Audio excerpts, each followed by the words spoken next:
who are the MVPs for the Hydra clan boss in Raid Shadow Legends, the brand new content everyone is well, most people are hyped about. The Hydra, as you can see behind me, I unfortunately used the key, thought I was going to pause it, didn't end up pausing it, so I have champions locked out here. So this champion has already fought in the Hydra this week, unlucky. So what I want to do is I want to talk about the best champions I found in the earlier difficulties. This may or may not stay true for some champions. When you do move on, the heads start hitting harder, the damage check is much higher, so keep that in mind. That's kind of the disclaimer for the video. All of this is subject to change once the player base moves forward to Nightmare eventually, whether that's going to be later this week for you guys, whether it's today, or whether it's months and months down the line. So with that being said, who are the strongest champions for the Hydra clan boss? Number one, the only champion, and probably a champion that can't really be replaced as the number one spot in my personal opinion, and that is going to be, if I can even find him here, Inquisitor Shamael. Why is he so good? Because he negates one of the mechanics of a few of the bosses, one specifically, which is going to be the blue head. I believe his name's Torment, and the Torment applies fear, a true fear, causing him to counterattack, causing him to fill the turn meter over and over again. It's crazy strong. No one gets affected by True Fear because it's an instant cleanse. You don't have to wait for a turn. Other champions aren't burning through True Fear while waiting for a cleanser to get there, making this guy so strong. Some close seconds to this guy, and it's really hard to say second, but it is still possible, are going to be champions like Underpriest Brogni, using him as that A2 cleanse there. Not going to be ideal. His use goes way beyond that, but that makes him such a good champion overall. Hydra, fantastic champion. Real Bone Spear, pretty much any cleanser you can think of. If it's on an A1, they're going to be great. If it's on a cooldown, they're going to be kind of okay, depending on what the rest of their kit is. But Inquisitor Shamael, uncontested, one of the best, if not the best champions for this Hydra. If you have this guy, your life is going to be so much easier, and this content is going to be so much easier for you overall. This is going to be the man-eater of the Demon Lord clan boss. Fortunate for some, unfortunate for others. Thankfully, I do have 3 here, keeping 3 duplicates, which is going to come in handy since we can only use 1 at a time. So, one question people were asking about, how good are bombs? I tested bombs for this boss, and they're pretty good. Now, bombs are going to scale much better in the lower difficulties than the higher ones based on how little HP the heads have. If you guys aren't aware, War Master, Giant Slayer, they all scale with enemy max health. So the lower the health, the less they're going to do. Bombs, I believe I had Lord Shazar's bombs hitting for 45 to 49,000 damage. I don't really remember on that. So that is how hard the bomb debuffs were hitting for on every single head times 2, so that's 80,000 damage, which is a lot for sure. He does get an extra turn, making him very strong, and if you're not familiar with it, I've broken quite a few Ultra Nightmare or Nightmare world records using this A1 ability here. Damage increases for 15% for each debuff on the target. If you're not aware, you can hit a decapitated head for about 350 to 400,000 damage each, not including Giant Slayer. So that's massive. That's 1.2 million damage just from an A1 ability. If you have counterattack, you get 75% of that, which is still more than most champions here. Now, one really important thing I want to talk to you guys about, and hopefully you're seeing this video soon enough, don't get baited by people saying certain damage dealers are crazy overpowered. The earlier difficulties are scaled to where if you have a solid nuker, they're going to look absolutely amazing. One great example is going to be, where is she? Where is she? Right here. Trunda Guilt Mallet. Very strong champion. One of the most, I'm not going to say broken champion in the game. Some people think she's broken. I think she's pretty good overall, especially for arena, but her A2 ability hits very hard. If you have a decapitated head, if you use this A2 on it, the spread damage is huge. There's just no way around it. The spread damage is huge. However, is she going to be viable down the line? It's too early to say. 980 base defense is so low, the damage is already scaling up high as we keep progressing through the difficulties of this game, so it's way too early to say how good this champion is. It's much easier to justify someone like Inquisitor because his kit has nothing to do with the damage. You can build him full tank. He's still going to ignore defense based on the amount of buffs on him. He's still going to insta-cleanse and counter-attack, boosting the turn meter for whoever the leader is in that team. So these are all really strong things here that you have to keep in mind when someone's showing champions, whether it's Trunda, whether it's Candrafin. There are tons of other champions that do a ton of damage that just aren't going to survive. Lord Shazar can definitely be an example of that. Building this guy tanky, looking at his base stats, he has much higher defense, but his health is rather low here.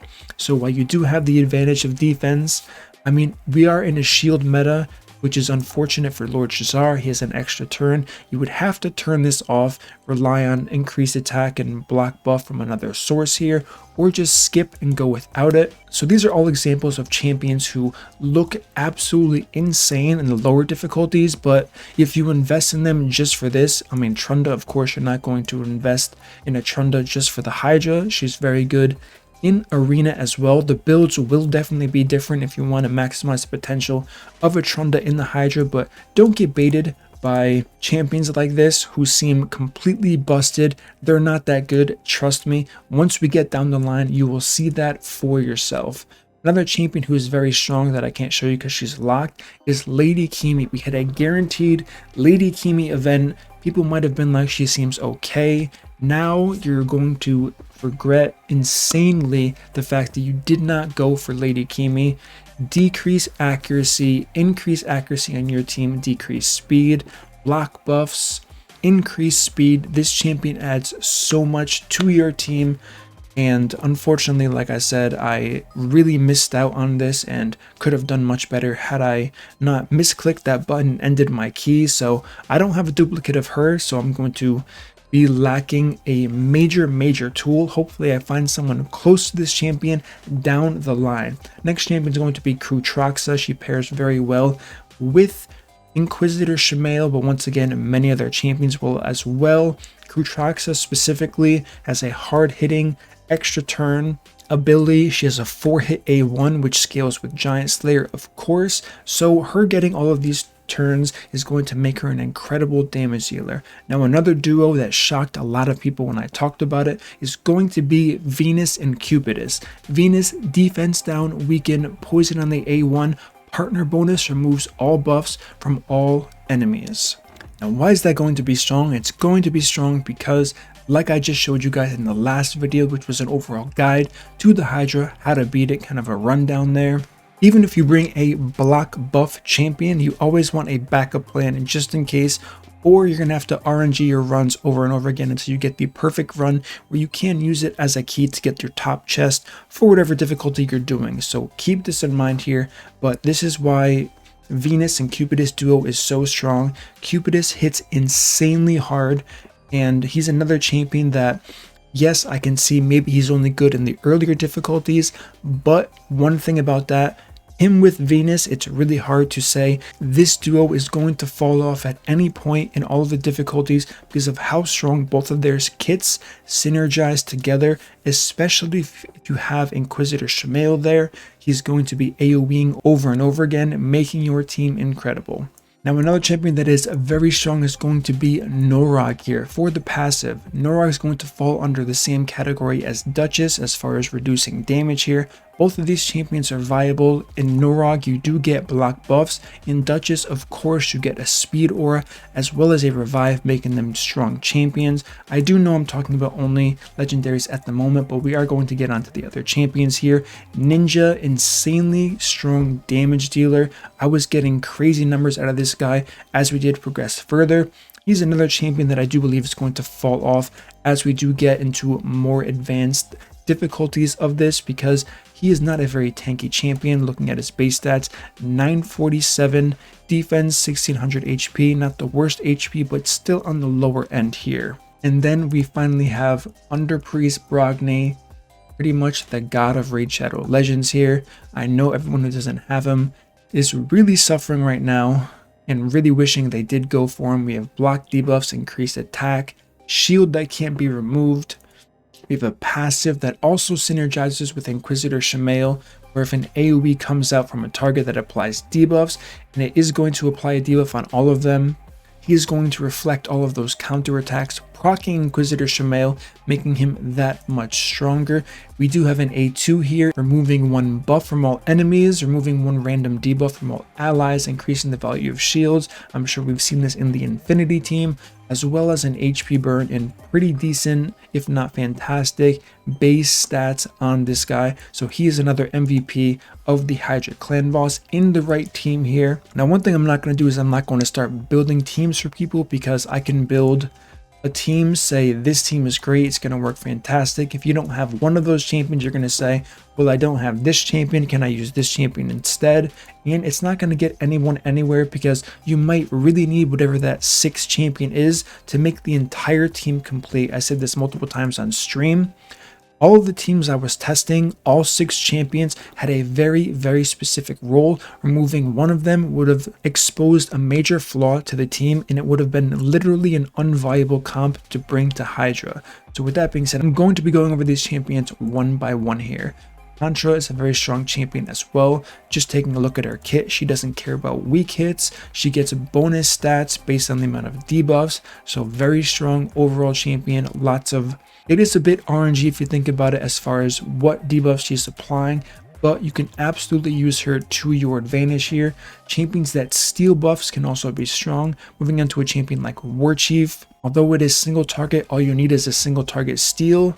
If you have Hex, so War Chief with a Hex, targeting the Head of Mischief when he does steal buffs, you can kind of get yourself into a war, stealing buffs back and forth, beefing up this War Chief quite considerably. If you do have this champion booked, this is going to be a 2-turn cooldown, so it's going to be able to keep up. So in theory, if you have a frenzy set on this champion here, you could potentially keep up with the Head of Mischief, assuming the Hex debuff is in fact applied. Battle Khazar unfortunately doesn't make this list. I did try him out. He's a pretty good healer, but healing isn't so meta right now. The same with lifesteal gear sets, unless you're very confident and you can overgear the content and do normal difficulty. So I wouldn't recommend that. Drexstar is going to be okay. He does have HP burn. It is based on getting hit. He does get additional resistance for enemies under HP burn. However, the A2 is rather useless because you cannot provoke any of these bosses here. If you needed an aura for accuracy and wanted HP burn on top of that, sure, go ahead, go for him, but he's not going to be making that MVP list here today. Prince Kaimar, I've seen quite a few people talking about him, saying how strong he is. One problem with him is a benefit of him outside of his resetting cooldowns is his buff strip. He has to hit the target. They are very dangerous. Red Affinity Hydra heads, as we can see 2 here. They're pretty nasty ones, so if he does get a weak hit and he isn't able to strip the buffs there, it makes him very inconsistent. So he's not going to be making an MVP slot. However, he's still going to be a good champion. Now, one thing I want to talk about is poison champions. I've tested out poison champions. At this moment, I see no use for poison champions in realistic teams here. The damage is very underwhelming, and most poisoners don't really bring a lot to the table outside of support based ones, kind of like Taragi. He is going to be very good. Ally protection is a very strong buff for your team here. So these are all things to keep in mind. Godseeker Neri is going to be a strong champion going forward. Reviving allies, resetting cooldowns, a passive that revives where you lose a champion out of nowhere. She does have a heal, but in my opinion, the rest of her kit can make up for that because she does have that fail safe on a 4-turn cooldown if booked, if a random champion dies. Because they do have that decreased max HP on them, Godseeker Neri can kind of counteract that and revive that champion, making it a little bit better overall. So the next thing I want to talk about is going to be HP burn champions. AoE HP burn is going to be strong no matter what. However, affinity is always going to be an issue when talking about applying any type of debuffs that hit the target to apply, unless they're void champions. So always keep that in mind, and you're going to have to look more towards void champions if you want perfect success without any RNG. And even on top of that, with void champions, there's that blessed 3% chance of failing any type of debuff or getting resisted, or if you're building resistance, having them steal buffs from you with that 3% chance, which is going to make this boss a lot more RNG than some people would like. One champion I haven't tested is going to be Geomancer. You guys can let me know in the comments below if you've tested this guy out, had any success with him. I wanted to try him out, but I couldn't find a valuable place to put him in. I do see as a single target buff steal, it's on a 3-turn cooldown. I wasn't very happy about that and couldn't really say this is comparable to War Chief on a 2-turn cooldown. There is a significant difference between 2 and 3 turns. The main difference being in 3 turns, the Hydra head will have spread the buffs to the entire team. 2 turns, that's not going to be the case, which is the good part. So that is one reason why I kind of skipped over Geomancer as far as testing goes. However, I didn't give him a fair share, so I cannot say he isn't potential for being an MVP that I've personally tested here. Another MVP for this is going to be Sandlash Survivor. She is a fantastic kit for this. Ally protection with block damage. If you're using an ally protection champion already, you know they take crazy damage and they often end up dying first. This prevents that because she does apply block damage to her team. She also decreases the duration of enemy buffs, increases the duration of ally buffs, which is very strong here, and the A1, which is a quick heal that you don't really need, but an awesome aura of increased defense on everyone. And then finally, one champion coming out of nowhere, not really for me, but Shield Guard, hitting all of these heads. Of course, affinity is going to be a thing, but filling this guy with accuracy, with enough stats, he's going to be viable for the first difficulty at least. I haven't tested him out in the hard difficulty. I don't think he's going to do too well there, simply based off of his base statistics, but don't want to jump to conclusions. This guy can pop off getting tons of turns if you do have defense down or weaken, working quite similarly to Inquisitor Shamael, and he has a brilliant passive on a 1-turn cooldown, removes 1 debuff from this champion each turn. And the fact that he's going to be getting multiple turns with this A2 makes him so strong overall. So he was a happy surprise for me to be able to add to this list as the first uncommon and the only one I could see that I have on my account, which isn't a lot by the way, that's going to really stand out in these early difficulties or just the first difficulty. Outside of those champions, honorable mentions are going to be Mashald here, Valkyrie's very strong, Martyr's very strong, Iron Brago is going to be very strong. I wouldn't consider them MVPs because they heavily rely on the rest of the team, whereas a lot of champions don't really do that I've mentioned so far as being those MVP type roles.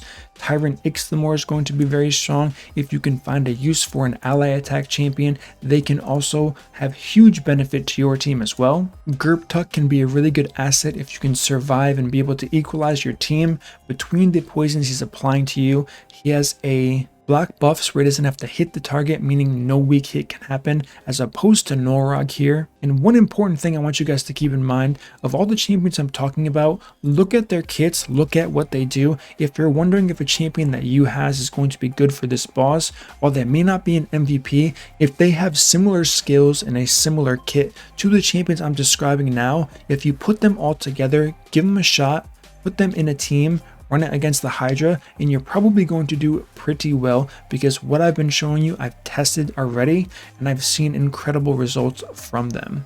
So with these champions, another few interesting ones are going to be Helior.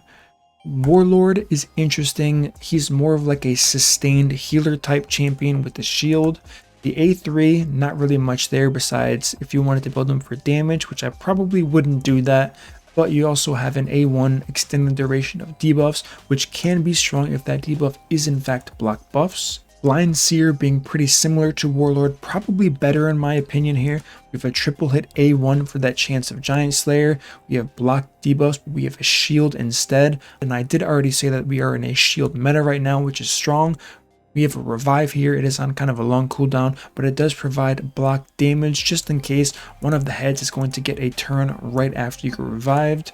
You can use Sifi, but once again, Sifi is going to be a kind of Spitfire healer. Healing can be an issue depending on the comp you have, so keep that in mind as well. Lydia, Ray, and Martyr are going to fall under the category of runner-up here, as well as honorable mention because they're all very strong.